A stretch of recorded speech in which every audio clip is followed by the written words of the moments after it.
Syarat untuk menjadi muslim adalah bersyahadat, melakukan persaksian. Syahadat adalah rukun Islam yang pertama yang harus dipenuhi. Tanpa syahadat, kamu belum bisa disebut muslim. Bagaimana bunyi syahadat itu atau persaksian itu? Asyhadu alla ilaha illallah wa asyhadu anna Muhammadar Rasulullah.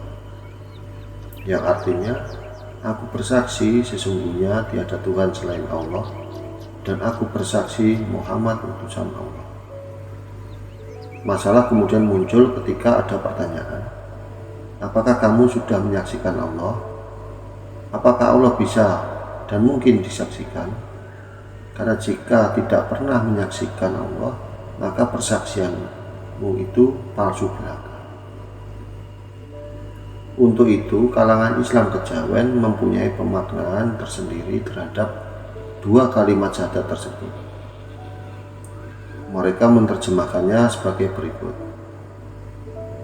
Ingsun anak seni setuhune ora ana pangeran ananging ingsun. Lan anak seni ingsun setuhune Muhammad iku utusan ingsun. Ingsun bersaksi tiada Tuhan selain ingsun, dan ingsun bersaksi Muhammad utusan ingsun. Bagaimana dijelaskan? Datullah, Allah dalam dat tak mungkin bisa disaksikan. Ia senantiasa laisa katmislihi syai'un, tak serupa dengan apapun. Dalam kasana Jawa, Datullah itu tak bisa digambarkan dengan apapun yang disebut dengan suwung atau kekosongan abadi. Dalam kasana Hindu Siwa, Datullah ini disebut para Mahasiwa atau Tuhan absolut yang tak bisa diberi sifat apapun. Kamu tak akan bisa menyaksikan Datullah. Kamu tak bisa menggambarkan suwung itu seperti apa. Datullah adalah suwung kekosongan abadi atau kemutlakan yang tak bertempat tetapi segala tempat diliputi olehnya. Karena Datullah ini suwung kekosongan abadi, maka ia pun tak mengenal ruang dan waktu. Dan karena ia tak mengenal ruang dan waktu, maka ia pun tidak mungkin berfirman atau berkata-kata. Kata-kata selalu terjadi di dalam ruang dan waktu. Ada yang berkata, ada yang diberi kata-kata.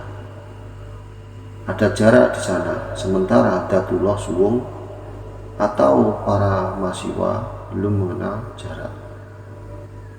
Akan tetapi, Datullah ini kemudian bermanifestasi mengejawantahkan dirinya menjadi cahaya kehidupan. Cahaya ini adalah pribadi tertinggi dalam semesta, yang dalam filsafat Hindu Siwa disebut Sada Siwa, dan dalam tasawuf disebut Nur Muhammad. Pada tahap ini, Datullah sudah turun ke dalam sifat. Ia sudah mempribadi dan mempunyai sifat dan nama, dikenal dengan Asmaul Husna. Nur Muhammad atau Allah dalam sifat ini sudah mengenal ruang dan waktu. Sudah mampu berfirman. Pada tahap inilah Allah bisa dan mungkin disaksikan. Nur Muhammad ini pun berada di dalam setiap jiwa manusia. Orang kejawen menyebut cahaya kehidupan atau Sada Siwa atau Nur Muhammad di dalam diri manusia dengan nama ingsun. Orang Arab menyebut dengan nama Ruh. Orang Hindu menyebut dengan nama Atman. Ingsun adalah manifestasi pertama dari Datullah atau suwung atau para Mahasiwa. Ingsun ini bersemayam dalam diri setiap manusia. Ingsun di dalam dirimu tidak berbeda dengan ingsun di dalam diriku. Itu sebabnya dalam beberapa dalil disebut bahwa inti kemanusiaan itu satu. Jika kamu membunuh satu manusia, maka kamu sama dengan membunuh seluruh umat manusia. Karena memang hakikat inti kemanusiaan adalah ingsun yang tinggal di sana. Apa beda antara cahaya kehidupan Sadasiwa Nur Muhammad dengan ingsun? Tidak ada bedanya. Cahaya kehidupan Sadasiwa Nur Muhammad berada di dalam makrokosmos alam semesta. Ingsun berada di dalam mikrokosmos diri manusia. Itu saja, ibarat air di danau dengan air di cangkir. Hakikatnya sama-sama air. Sifatnya yang dikandung Allah dalam sifat pun dikandung ingsun. Semua nama mulia Allah dalam Asmaul Husna pun dikandung manusia. Zikir Asmaul Husna sesungguhnya berguna untuk aktivasi sifat-sifat mulia Allah di dalam diri kita sendiri.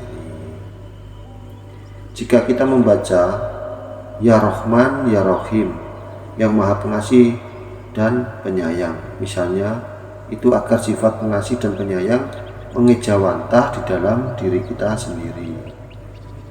Bagaimana dengan Muhammad dalam syahadat? Muhammad bagi Muslim kejawen adalah diri kita sendiri. Keberadaan kita di dunia sesungguhnya mengemban tugas dari Allah atau ingsun.